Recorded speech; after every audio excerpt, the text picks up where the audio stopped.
Hello everyone. आज का जो टॉपिक है वो एनवायरमेंटल क्राइसिस के ऊपर है। एनवायरमेंटल क्राइसिस का मतलब है पर्यावरणीय संकट।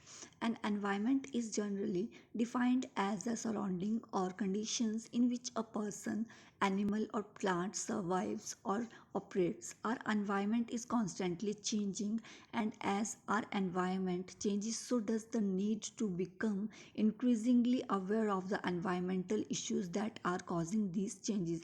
एनवायरमेंटल इश्यूज़ की बात कर रहे हैं कि हमारे पर्यावरण में जो है वो कौन कौन से मुद्दे हैं या फिर इश्यूज़ हैं या फिर ऐसी कौन सी ह्यूमन एक्टिविटीज़ हैं जिनकी वजह से हमारा एनवायरनमेंट, हमारा पर्यावरण जो है वो चेंज हो रहा है या फिर हमारे पर्यावरण को जो है वो हानियाँ पहुंच रही हैं। एनवायरनमेंट यानी कि पर्यावरण शब्द जो है परि और आवरण दो शब्दों से मिलकर बना है।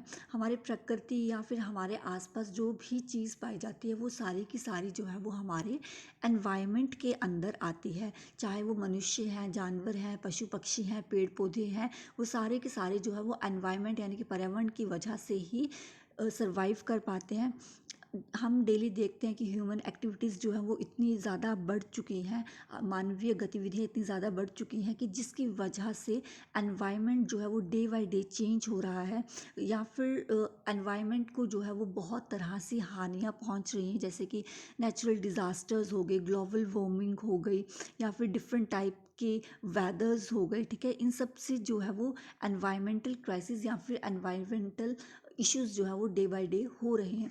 एनवायरमेंटल इश्यूज़ की अगर हम बात करें तो एनवायरमेंटल इश्यूज़ के अंदर कुछ मेजर इश्यूज़ हैं, जैसे कि pollution, global warming, over population, waste disposal, ocean acidification, loss of biodiversity, deforestation और पब्लिक हेल्थ इश्यूज़।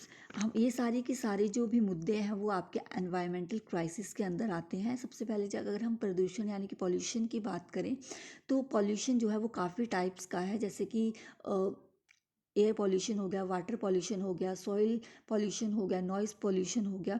तो ये सारे के सारे जो भी प्रदूषण है वो एक तरह से एनवायरमेंटल क्राइसिस की एक वजह है। हमारी हवा जो है वो दिन ब दिन दूषित होती जा रही है, पानी साफ पीने को नहीं मिल रहा है या फिर ध्वनि प्रदूषण जो है वो दिन ब दिन बढ़ता जा रहा है। तो ये सारे के सारे जो भी इश्यूज़ हैं आपके एनवायरमेंटल क्राइसिस के अंदर जो है वो गिने जाते हैं। अगर ओवर पॉपुलेशन की हम बात करें या फिर ग्लोबल वार्मिंग की बात करें तो हमारे एनवायरनमेंट में कुछ ऐसी गैसेस हैं, जैसे कार्बन डाइऑक्साइड होगी या फिर और गैसेस होगी, उसकी वजह से जो है वो ग्लोबल वार्मिंग हो रही है। बढ़ती जनसंख्या या फिर ओवर पॉपुलेशन की बात करें कि ओवर पॉपुलेशन की वजह से लोगों को जो है वो काफ़ी चीज़ों की या फिर काफ़ी चुनौतियों का जो है वो सामना करना पड़ रहा है। रिसोर्सेज जो भी हैं वो बहुत कम हैं या फिर हर एक रिसोर्सेज का जो है वो इतनी तरह ज़्यादा यूज़ किया जा रहा है कि अगर हम नेक्स्ट जनरेशन्स की बात करें तो वो जो है एक तरह से शायद ही उनके लिए बच पाए।